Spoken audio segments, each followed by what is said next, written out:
نبی. آج میں اور آپ اپنی طرف سے نبی کی شان اور مقام کو بیان کرے. میرے بھائی جو اللہ نے شان نبی کی بیان کر دی ہے نا، اللہ اکبر اللہ اکبر، وہ بہت بڑی شان ہے. دنیا میں وہ شان مقام کوئی بھی نبی کو نہیں دے سکتا.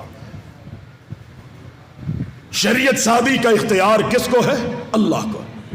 کسی بھی معاملے میں اللہ نے دنیا میں اپنی مخلوق میں اگرچہ مقام مرتبے رفعت مرتبت سے نوازا ہے، لیکن شریعت سازی کا اختیار اللہ نے اپنی مخلوق میں کسی بھی بڑے سے بڑے کو نہیں دیا.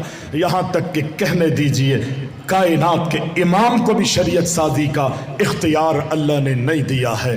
ہاں نبی علیہ السلام فرماتے ہیں میں اس ذات کی قسم کھاتا ہوں، میرے صحابی لکھ لیا کر، میں اس ذات کی قسم کھاتا ہوں جس کے ہاتھ میں میری جان ہے، میری زبان سے اللہ حق کے علاوہ کچھ اور نہیں نکلواتا. یہاں پر بھی اللہ کے نبی نے فرمایا کہ جل اللہ لی بیت المقدس، میرے اللہ نے بیت المقدس کو میرے سامنے واضح کر دیا ہے.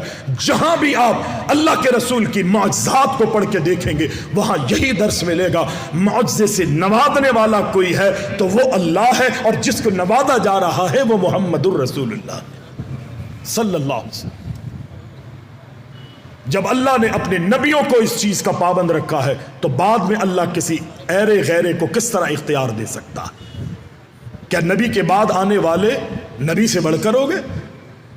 کہ ہم کوئی دین کی بات کریں اور یہ کہیں کہ ہمارے امام نے یہ کہا، ہمارے فقی نے یہ کہا، ہمارے بزرگ یہ کہتے ہیں، ہماری جماعت یہ کہتی ہے، ہمارا فلاں فقہ سے تعلق ہے، فلاں جماعت سے تعلق ہے، فلاں امام سے تعلق ہے. اور میرے بھائی نہیں، ہم سب کا تعلق اللہ سے ہونا چاہیے یا محمد الرسول اللہ صلی اللہ علیہ وسلم سے ہونا چاہیے. اسی میں ہماری کامیابی ہے، اسی میں ہماری کامرانی ہے.